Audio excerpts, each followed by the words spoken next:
The president gets massive pushback from his decision to pull troops out of Syria. London is looking more like the Wild West, and come along with my kids and I on a great Christmas adventure. It's December 26, 2018, and this is The Hot Zone. This is The Hot Zone. Engaging with the news in a whole new way, international war correspondent Chuck Holton brings insight into areas of crisis and lets you help those affected.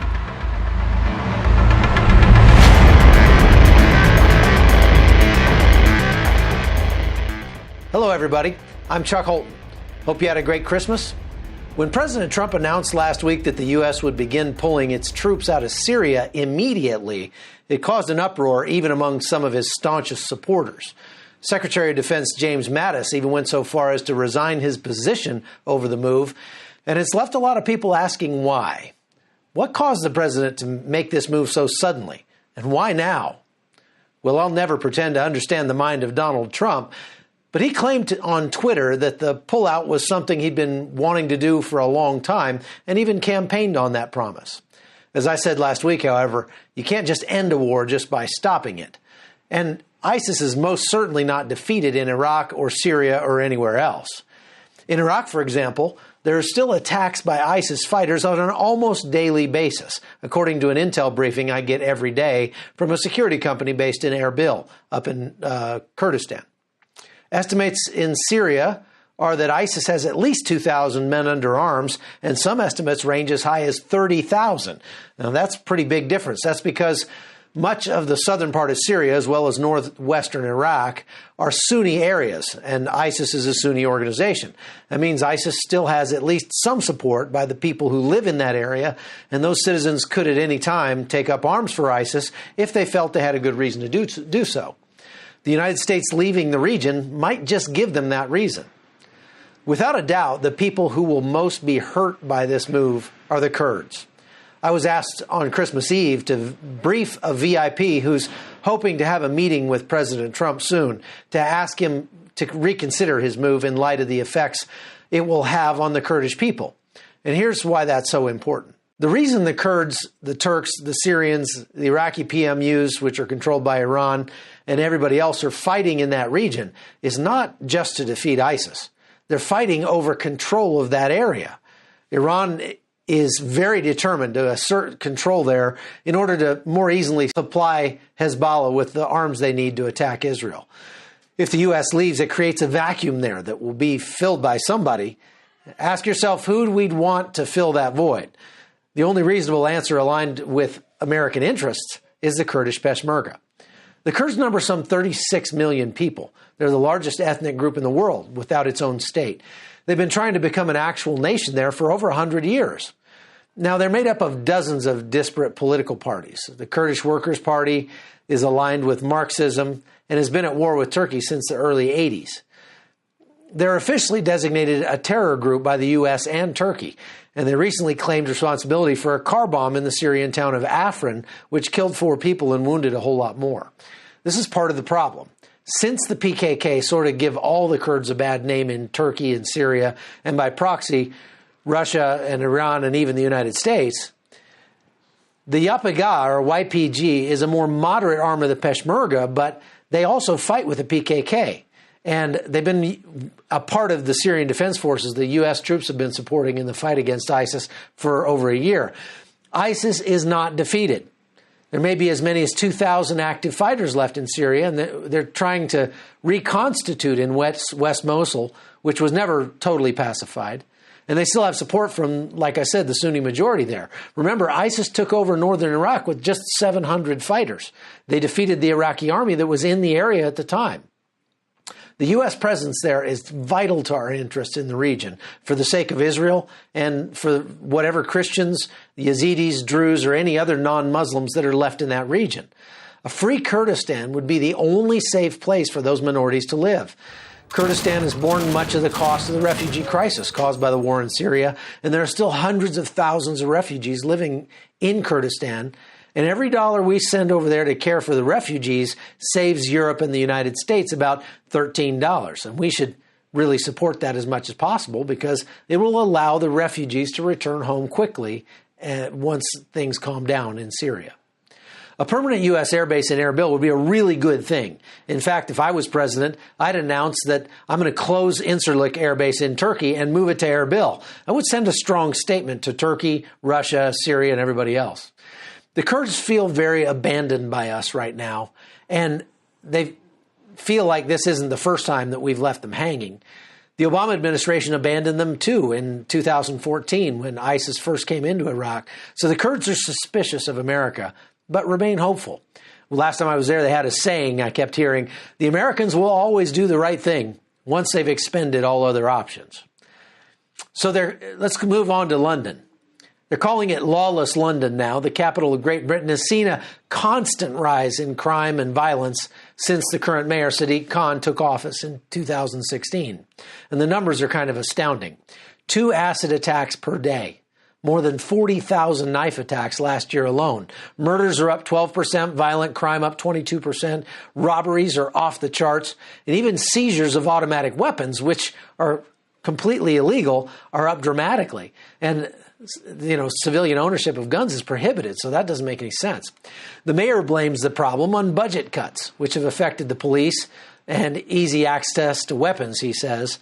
In the past 2 years, we've seen a push for age restrictions on things like household cleaners, a knife ban, and even a push for people to file off the pointy ends of their kitchen knives. But nothing seems to be working. And sure, more police might serve as a deterrent.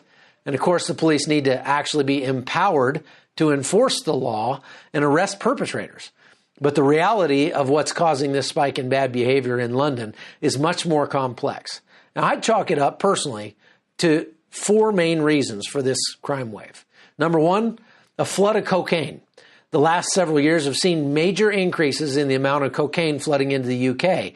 And since the vast majority of murders in that country, actually any country, are somehow connected with the drug trade, more drugs just means more crime and more violence. And more mental illness, too, which takes me to my next point. The National Health Service in the UK is terrible. Stats out of there show that 40% of all visits to the general practitioner or regular doctor in the UK have to do with mental illness. But long wait times and poor treatment options mean that many people are not getting the help they need. The UK is touted by the left in this country as a model for socialized medicine. But in reality, that free healthcare in the UK really isn't free by any means. And the care isn't that great either. Number 3, ultra-high taxes. You know, the top tax rate in the UK used to be 99.25%. Now, that's dropped since the 80s, but Londoners still pay absolutely crushing levels of taxes on income, miles driven, purchases with their value-added tax as high as 20% all by itself. They pay taxes on property and services and just about everything else. It's just my opinion, but these kind of tax rates amount to a kind of government-sanctioned slavery that leads to more poverty, despair, and resentment among the population. And we're seeing it in London in the suicide rate among young men especially, who have very little hope of ever becoming upwardly mobile in a society that punishes the hardest workers and rewards illegal immigrants and criminals. Number 4, church attendance. Less than 5% of people in Great Britain are members of a local church. And that indicates to me that many people have nothing bigger than themselves to live for. And it's been shown again and again that when you are the end-all and be-all of your own existence, it brings loneliness and bitterness, and I'd say it dramatically increases your chances of becoming mentally ill or suicidal. We all need other people, and social media really isn't that social. People do much better when they're other-focused, not me-focused. By comparison, church membership in the United States is more than 10 times higher than the UK, and even that number is down sharply, which is not a good sign for American culture either. In the 90s, American church membership was about 90%, and now it's more like 50%. It's declined almost every year. I think you can learn something from everyone you meet. Either learn things you want to emulate or learn things you don't want to do. Now, countries can learn from each other too, and as usual, when it comes to Europe, America can learn a lot about what not to do to make our streets safer. Now, I worry most about my last point with regards to the UK church attendance. American culture is awash with so many forms of media that we're in real danger of entertaining ourselves to death. They say in the UK, the average man spends 11 years of his life watching television. In John Piper's excellent book, Don't Waste Your Life, he makes a really good case on why we should be on our guard against entertainment. And he submits that it cheapens our lives and makes it harder for us to think deep thoughts, feel deep emotions, and establish deep relationships.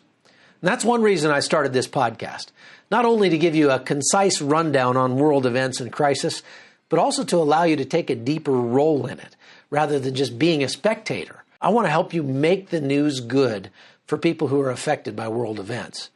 We did this for Christmas with a young single mother from Honduras named Judy. She joined the caravan in November and made her way across Guatemala and into Mexico, carrying her precious little 2-year-old, Noelle Montserrat. Now, when I met them just inside the Mexican border, little Noelle was already sick and dehydrated and exhausted from nearly 2 weeks on the road. And her mother had had enough. She said she wanted to go home, so I offered her a ride back to Guatemala where they could catch a bus that was going to San Pedro Sula, their hometown. Well, they made it back home, and I've kept in touch with Judy on social media since then.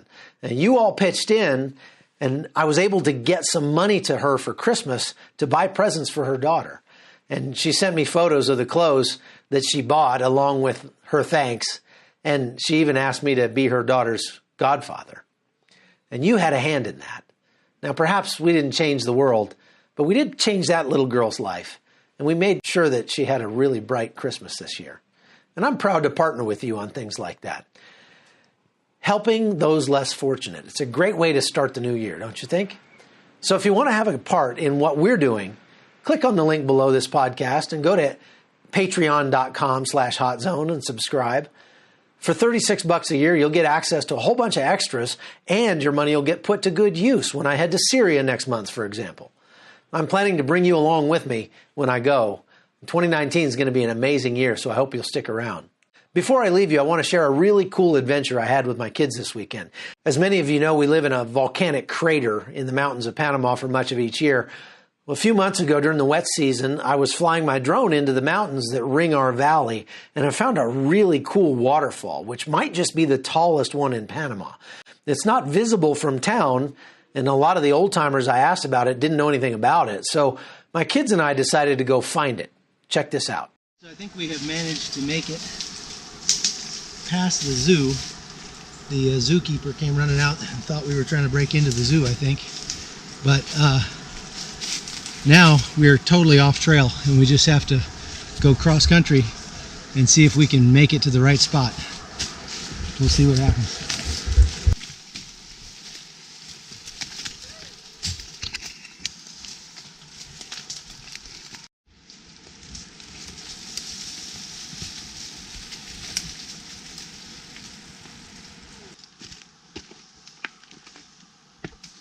So we've probably made I don't know,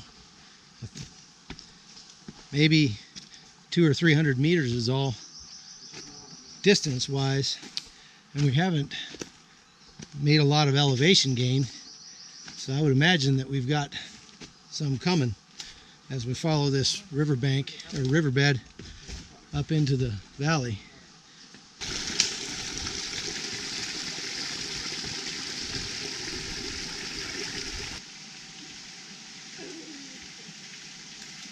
So we are definitely up in the valley now.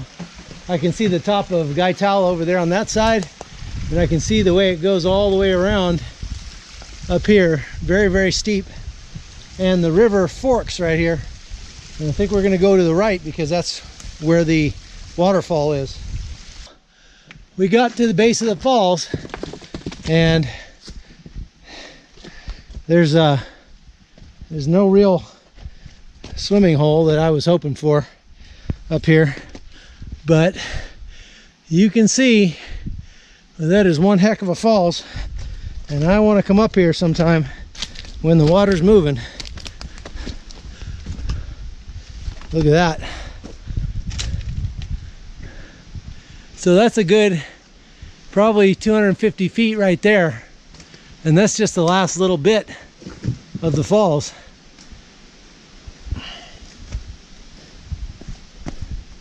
That's got to be pretty awesome.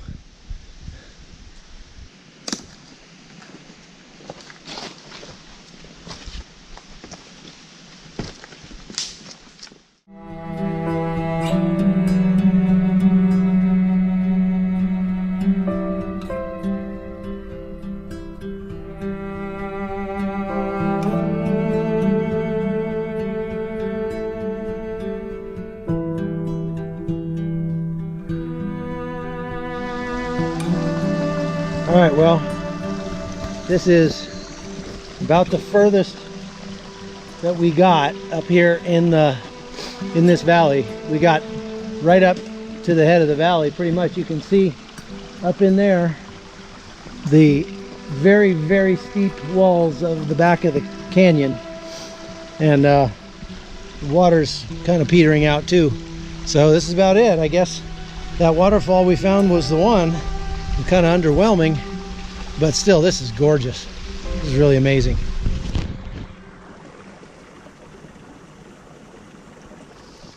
That's it for the Hot Zone today. We'll be back again tomorrow. I hope you'll be there too. Please like and share on Facebook and YouTube and wherever else you find us. It'll really help us out. Thanks for being here. I'm Chuck Holton. The Hot Zone is produced by Amy Holton and Livefire Media. Copyright 2019.